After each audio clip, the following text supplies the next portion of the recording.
बीरबल और अमर पक्षी का रहस्यमयी सवाल। फतेहपुर सीकरी का दीवाने खास उस सुबह असाधारण भीड़ से भरा था। दरबार में एक नया मेहमान आया था, दूर पहाड़ों का एक सनकी साधु, जिसके बारे में कहा जाता था कि वह अजीब पहेलियां पूछकर बड़े बड़ों को मात दे देता है। आज वह अकबर बादशाह के सामने खड़ा था और पूरे दरबार की निगाहें उसी पर टिकी थीं। साधु ने अकबर से कहा, जहां पनाह, मैं आपके दरबार की बुद्धि की परीक्षा लेने आया हूं। अगर आपके बीरबल ने मेरे सवाल का जवाब दे दिया तो मैं आपको अपनी कीमती भेंट दूंगा, लेकिन अगर जवाब ना मिला तो आप मुझे अपने राज्य का सबसे बुद्धिमान मानकर महामनीषी की उपाधि देंगे। अकबर हंस पड़े। पूछो अपना सवाल। साधु ने अपनी लाठी जमीन पर टिकाई और जोर से बोला, दुनिया में एक ऐसा पक्षी है जो कभी नहीं मरता। चाहे समय बीत जाए, चाहे युग बदल जाए, वह हमेशा जीवित रहता है। बताओ बीरबल, वह कौन सा पक्षी है? पूरे दरबार में खुसर पुसर फैल गई। कई दरबारी बोले, गरुड़, फीनिक्स, लूथ, बाज। साधु मुस्कुराकर बोला, गलत। वह पक्षी अमर है। न उसे चोट लगती है, न मृत्यु आती है।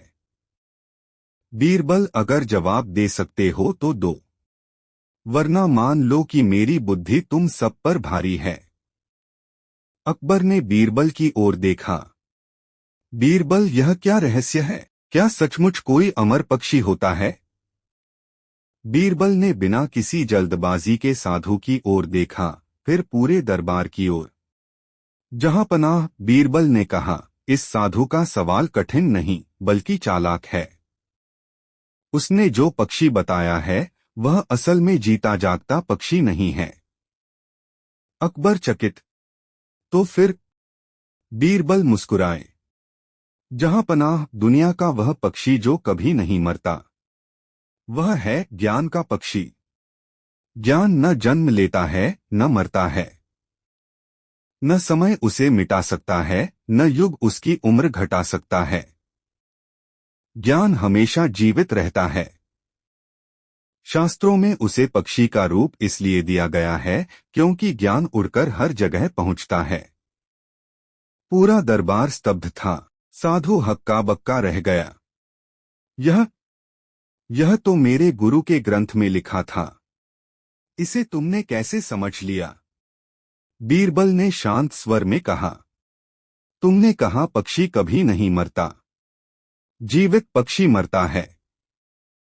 शरीर वाला पक्षी मरता है। लेकिन विचार, ज्ञान और सीख, ये कभी नहीं मरते। और जब किसी चीज का न जन्म हो न मृत्यु, तो वह अमर ही होती है। अकबर ने गर्व से बीरबल की ओर देखा। बीरबल, तुमने एक बार फिर दरबार का मान बढ़ा दिया। साधु ने अपनी हार मानते हुए एक थैली आगे बढ़ाई। जहां पनाह, जैसा वचन दिया था, यह भेंट आपके लिए। इसमें हिमालय की गुफाओं से लाया हुआ दुर्लभ औषधि है। इसकी कीमत अनमोल है। आपकी दरबारी बुद्धि के आगे मैं नतमस्तक हूं।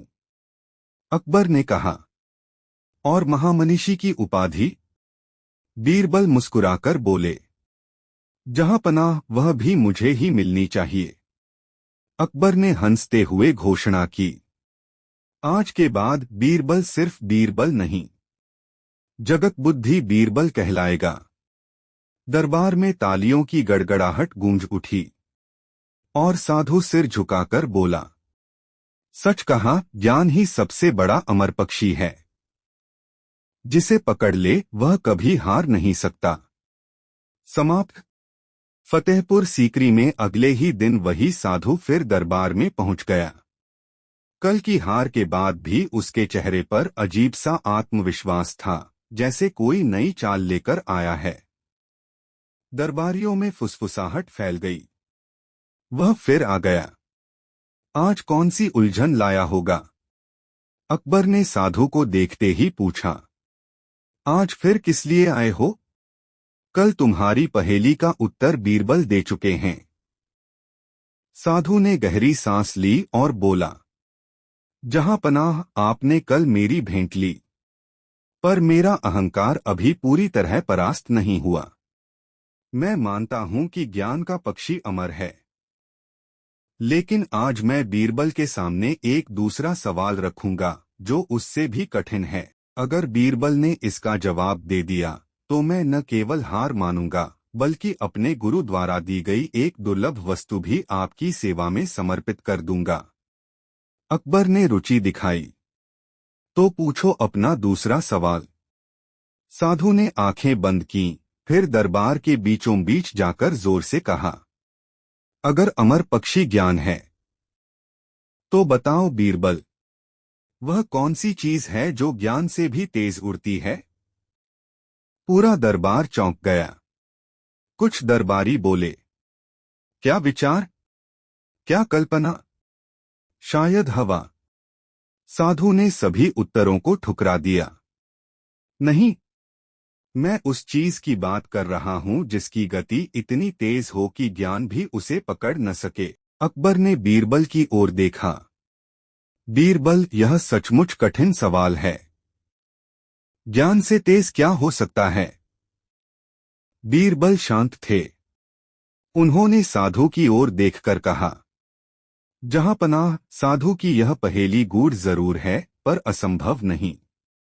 अकबर बोले, तो बताओ बीरबल, क्या है वह चीज जो ज्ञान से भी तेज उड़ती है?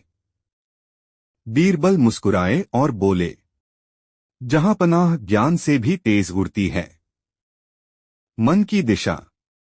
दरबार चौंक गया। बीरबल ने समझाया, ज्ञान तो वही पकड़ता है जो सामने हो, लेकिन मन किसी भी दिशा में पलक झपकते ही पहुंच जाता है।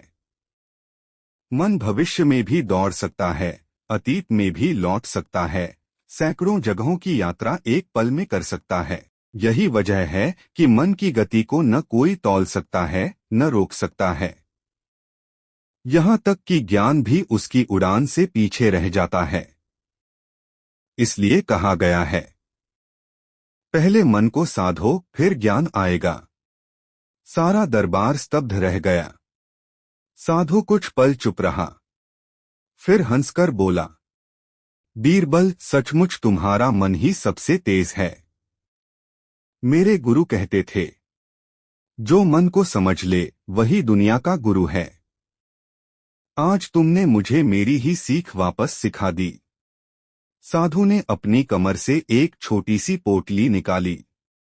उसमें एक चमकदार पत्थर था, नीला, पारदर्शी और बेहद दुर्लभ। उसने कहा, जहां पनाह, यह नीलमणि है, मेरे गुरु की विरासत। मैं इसे हमेशा अपनी शक्ति का स्रोत मानता था, लेकिन आज मैं इसे आपकी सेवा में समर्पित करता हूं, क्योंकि इस दरबार में मन और ज्ञान दोनों मुझसे श्रेष्ठ हैं। अकबर ने पोटली लेकर बीरबल की ओर देखा। बीरबल, यह तुम्हारी बुद्धि की जीत है। तुमने सिर्फ पक्षी वाली पहेली नहीं सुलझाई, बल्कि मन के रहस्य को भी उजागर कर दिया। साधु ने हाथ जोड़कर कहा, बीरबल, मेरा अहंकार आज सचमुच मर गया, और शायद यही उस अमर पक्षी की शक्ति है। ज्ञान मरता नहीं, लेकिन अहंकार रोज मरा करता है। दरबार तालियों से गूंज उठा। अकबर ने घोषणा की, आज से यह मणि हमारे ज्ञान मंदिर में रखी जाएगी, ताकि आने वाली पीढ़ियां जान सकें कि ज्ञान अमर है और मन अनंत। फतेहपुर सीकरी में तीसरे दिन फिर वही साधु दरबार में पहुंचा, लेकिन इस बार उसका चेहरा हारा हुआ भी था और अजीब तरह का आत्मविश्वास भी। दोनों पिछले सवालों में बीरबल से हारने के बाद उसने आज आखिरी और सबसे कठिन चुनौती देने का प्रण लिया था। दरबार में प्रवेश करते ही उसने कहा, जहां पनाह, आज मैं बीरबल को अंतिम परीक्षा दूंगा। अगर यह हल हुई तो मैं अपने गुरु की सबसे अनोखी वस्तु समर्पित कर दूंगा, और अगर बीरबल असफल हुआ तो उन्हें स्वीकार करना होगा कि ज्ञान और मन दोनों के आगे भी कुछ होता है। अकबर ने गहनता से कहा, पूछो अपना आखिरी सवाल। साधु ने दरबार के बीचों बीच जाकर जोर से कहा, बीरबल, तुमने कहा अमर पक्षी ज्ञान है और ज्ञान से तेज उड़ने वाली चीज मन है। तो बताओ, वह कौन सी चीज है जो मन को भी बांध लेती है और ज्ञान को भी रोक देती है? दरबार में सन्नाटा छा गया। कुछ दरबारी बोले, शरीर, मोह, भ्रम, मृत्यु। पर साधु ने सबको चुप करा दिया। नहीं, वह चीज मन को कैद कर लेती है और ज्ञान को धुंधला कर देती है। मैं उस शक्ति की बात कर रहा हूं जो इंसान को खुद से ही दूर कर देती है। अकबर ने बीरबल की ओर देखा। बीरबल, यह सवाल पहले दो से कहीं कठिन लगता है। बीरबल कुछ क्षण चुप रहे। पूरे दरबार की नजरें उन पर थीं। यह पहली बार था जब बीरबल के चेहरे पर गहरा विचार दिखाई दे रहा था। साधु मुस्कुरा रहा था। क्या हुआ बीरबल? मन और ज्ञान दोनों समझा दिए। अब बताओ तीसरी शक्ति क्या है? बीरबल ने साधु की ओर सीधा देखा, फिर शांत स्वर में बोले, जहां पनाह वह चीज है अहंकार। दरबार हक्का बक्का रह गया। बीरबल ने आगे कहा, अहंकार मन को जकड़ लेता है। अहंकार ज्ञान को ढक देता है। अहंकार इंसान को खुद से भी दूर कर देता है। अहंकार ही वह दरवाजा है जो बंद हो जाए तो मन की उड़ान भी रुक जाती है और ज्ञान की रोशनी भी बुझ जाती है। बीरबल की आवाज गूंज रही थी, अहंकार जितना छोटा लगता है उतना ही बड़ा पिंजरा है। मन उसे पार नहीं कर पाता, ज्ञान उसे समझ नहीं पाता। यही वह शक्ति है जो न अमर पक्षी को उड़ने देती है, न तेज मन को दिशा देती है। साधु के चेहरे से पूरा रंग उड़ गया। बीरबल ने उसकी आंखों में देखते हुए कहा, तुम हर पहेली में अपने गुरु की सीख लेकर आए, पर तुम्हारी पहेलियों में छिपा असली रहस्य यही था। तुम अहंकार से मुक्त होना चाहते थे, लेकिन जब तक तुम अहंकार को न पहचानोगे तब तक न ज्ञान स्थिर होगा, न मन शांत। साधु यकायक घुटनों पर गिर पड़ा। उसकी आवाज कांप रही थी। बीरबल, यही वह उत्तर था जिसे मैं वर्षों से ढूंढ रहा था। मेरे गुरु कहा करते थे, अहंकार यदि नहीं मरा तो मन भी बेकार और ज्ञान भी बेकार। आज मैं समझ गया हूं। उसने अपनी थैली खोली और उसमें से एक छोटी सी वस्तु निकाली। एक पुरानी तांबे की घंटी जिस पर संस्कृत में लिखा था, अहंकार नाशिनी। साधु बोला, यह मेरे गुरु की अंतिम भेंट है। उन्होंने कहा था कि इसे उस व्यक्ति को देना है जो जीवन की तीनों शक्तियों को समझ ले, ज्ञान, मन और अहंकार। उसने घंटी बीरबल के चरणों में रख दी। अकबर ने गर्व से कहा, बीरबल, आज तुमने साबित कर दिया कि बुद्धि सिर्फ पहेली हल करना नहीं है। बुद्धि वह है जो इंसान के भीतर छिपे अंधकार को पहचान ले। साधु ने सिर झुकाकर कहा, जहां पनाह, आज मैं पूरी तरह हार गया। अहंकार से और बीरबल की बुद्धि से। बीरबल ने शांत स्वर में कहा, नहीं साधु, आज तुम जीते हो, क्योंकि जो अहंकार पर जीत ले आता है वही सच्चा विजेता होता है। दरबार तालियों से गूंज उठा और उस दिन अकबर ने घोषणा की, ज्ञान अमर पक्षी है, मन उसकी उड़ान है और अहंकार उस उड़ान का सबसे बड़ा पिंजरा। जो इस पिंजरे को तोड़ दे वह दुनिया में अजेय हो जाता है। साधु और बीरबल की तीनों पहेलियों का समाधान हो चुका था। ज्ञान, मन और अहंकार तीनों रहस्य खुल चुके थे। पर कहानी खत्म नहीं हुई थी। चौथे दिन जब दरबार लगा तो पूरे राज्य में एक अफवाह फैल चुकी थी। साधु आज आखिरी बार अकबर के दरबार में आएगा और अपनी सबसे बड़ी परीक्षा रखेगा। वह सचमुच आया, लेकिन इस बार उसके हाथ में न कोई तांत्रिक वस्तु थी, न कोई पोटली, न कोई चमत्कारी भेंट। उसके हाथ बिल्कुल खाली थे। अकबर ने उसे देखा और कहा, क्या आज फिर कोई नया सवाल लाए हो? साधु ने सिर हिलाते हुए कहा, नहीं जहांपना, आज कोई पहेली नहीं। आज एक ऐसा प्रश्न लाया हूं जिसका उत्तर हर इंसान को अपनी पूरी जिंदगी खोजने पर भी नहीं मिलता। दरबार में तनाव भर गया। साधु ने बीरबल की तरफ देखा और बोला, बीरबल, ज्ञान का पक्षी अमर है, मन की उड़ान अनंत है, अहंकार सबसे बड़ा पिंजरा है। लेकिन एक आखिरी प्रश्न है, मन, ज्ञान और अहंकार, इन तीनों को चलाने वाली असली शक्ति क्या है? दरबार में पूर्ण शांति छा गई। साधु का यह प्रश्न पहली 3 पहेलियों से कहीं गहरा था। अकबर भी उलझ गए। मन को कौन चलाता है? ज्ञान को कौन दिशा देता है? और अहंकार किससे जन्म लेता है? साधु ने चारों तरफ देखा। यदि यह प्रश्न तुमने हल कर लिया तो समझ लेना कि तुम सिर्फ बुद्धिमान नहीं, जीवन के ज्ञाता हो। संपूर्ण दरबार की नजरें बीरबल पर थीं। बीरबल कुछ पल चुप रहे। यह पहली बार था जब उनके भीतर एक गहरा मौन दिखाई दे रहा था। फिर उन्होंने अपनी आंखें बंद कीं, गहरी सांस ली और कहा, जहांपना, मन, ज्ञान और अहंकार, इन तीनों की असली जड़ है इच्छा।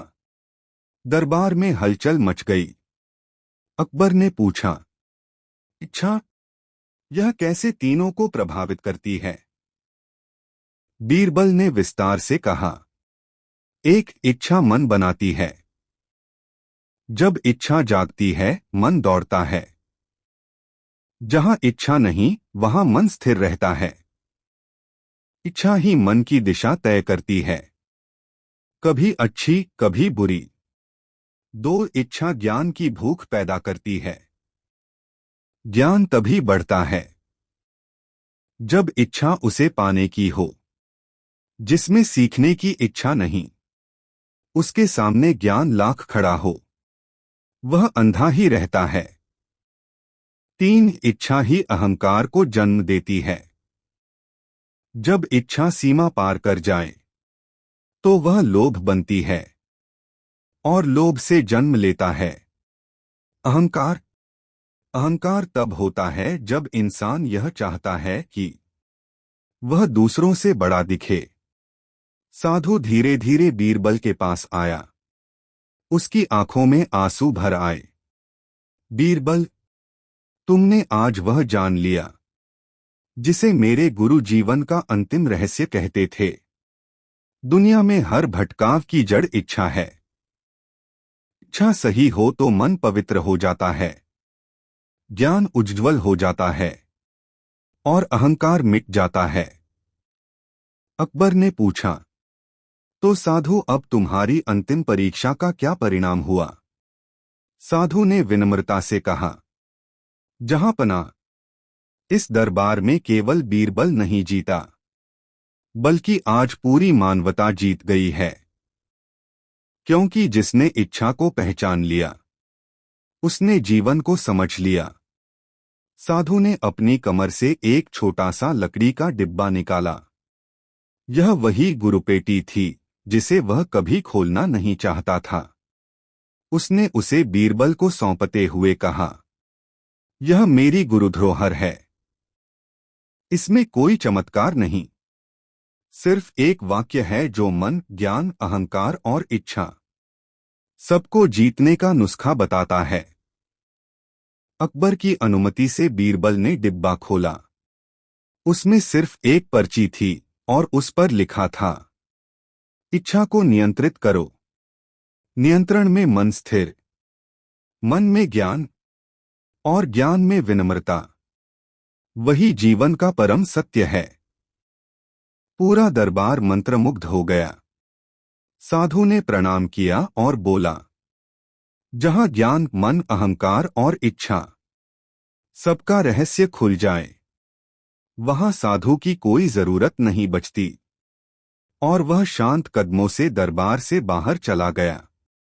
अकबर ने बीरबल से कहा, बीरबल, तुम्हारी बुद्धि ने केवल दरबार नहीं, हमारा जीवन भी उजागर कर दिया।